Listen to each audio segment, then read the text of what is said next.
हा प्रकल्प आपण सेंद्रिय मशरूम म्हणून सुरू करत आहोत आणि सुरू केलेला पण आहे। तर या ठिकाणी जे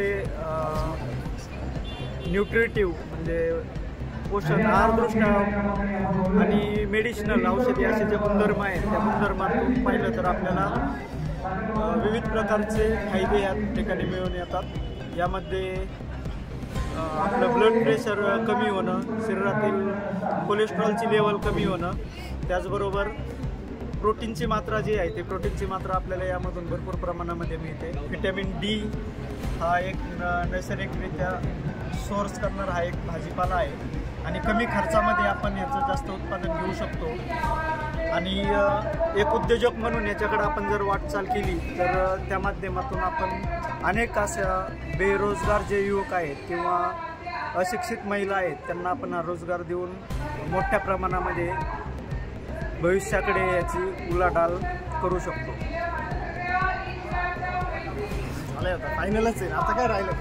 बोला ना, आता काय भेट दिलेली आहे। या महोत्सवादरम्यान हजारो ज्या महिला आहेत रोजगार निर्माण करण्याच्या किंवा रोजगार मिळवण्याच्या हेतूने काही सापडते का नवीन नवीन जे धडपड करतात तर त्यांच्यासाठी एक चांगली संधी आहे की ते सेंद्रिय पद्धतीने अतिशय कमी खर्चामध्ये याचं उत्पादन घेऊ शकतात। आणि मशरूम हा जो खरेदी आणि विक्री आहे तर समाजामध्ये तेवढ्या प्रमाणात जाणीव जागृती नाही, त्याचे फायदे किंवा त्याची बीज कसं मिळवायचं किंवा त्याची विक्री कशी करायची हे अजून लोकांपर्यंत तेवढी जागृती नसल्या कारणाने खऱ्या अर्थाने या दृष्टिकोनातून आज जी संधी आम्हाला या ठिकाणी मिळाली तर अनेक हजारो महिलांशी किंवा युवतींशी आम्हाला म्हणजे संपर्क करण्याची किंवा त्यांच्याशी हितकूच साधण्याची आणि या व्यवसायाची संदर्भात माहिती देण्याची आम्हालाही संधी मिळाली। त्या दृष्टिकोनातून त्यांचंही समाज प्रबोधन झालं आणि हा व्यवसाय सुरू करण्याच्या दृष्टीने त्यांना थोडीशी प्रेरणा कशी देता येईल, कमीत कमी खर्चामध्ये उत्पादन कसं मिळवता येईल याचा एक चांगला नमुना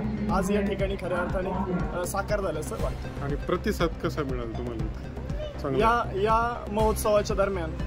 हजारो ज्या महिला आहेत त्या ठिकाणी आल्या, त्यांनी हे जाणून घेतलं, त्यांचा अतिशय सुंदर असा चांगला प्रतिसाद होता। अनेक महिलांनी आमच्याशी संपर्क करण्यासाठी त्यांचा संपर्क क्रमांक दिला, ते याचं ट्रेनिंग घेऊ इच्छितात आणि भविष्यात याच्या व्यवसायात ते पुढे संधी शोधू पाहतात। आणि आयोजित कोणी केलंय?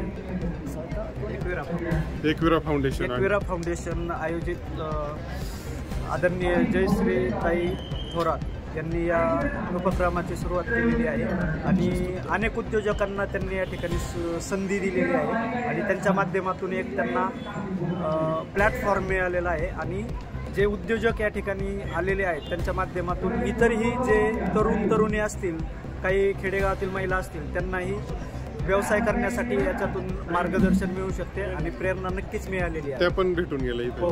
आणि अजून कोणी कोणी भेट दिली इथे? उपक्रमादरम्यान पदवीधर संघाचे पदवीधर मतदारसंघाचे माजी आमदार डॉक्टर सुधीर तांबे, त्यानंतर माजी नगराध्यक्षा सौ दुर्गाताई तांबे यांनी व्हिजिट दिली, त्यांनी या उपक्रमाची माहिती घेतली। विशेष म्हणजे ते स्वतः देखील हे मशरूम म्हणजे खातात, त्यांच्या आहारामध्ये याचा समावेश ठेवतात। त्यांनी सांगितलं प्रोटीनची मात्रा येणे कशी नियंत्रित राहते। त्याचबरोबर या उपक्रमाची ज्या मुख्य आहेत जयश्रीताई थोरात त्यांनी या उपक्रमाला भेट दिली आणि या उपक्रमाचं त्यांनी कौतुक केलं। तर असं चांगली संधी या ठिकाणी उद्योजकांनाही निर्माण झाली आणि जे धडपड करणारे नवीन उद्योजक कुणी करू इच्छितात, उद्योगामध्ये येऊ इच्छितात, त्यांच्यासाठी एक प्रेरणा होती आणि स्तुत्य असं चांगला असा उपक्रम आम्हाला या ठिकाणी वाटतो।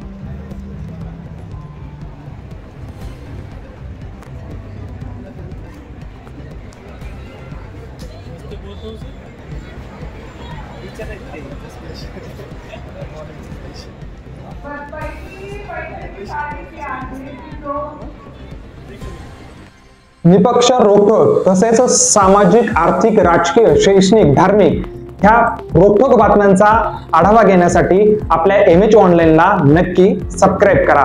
धन्यवाद।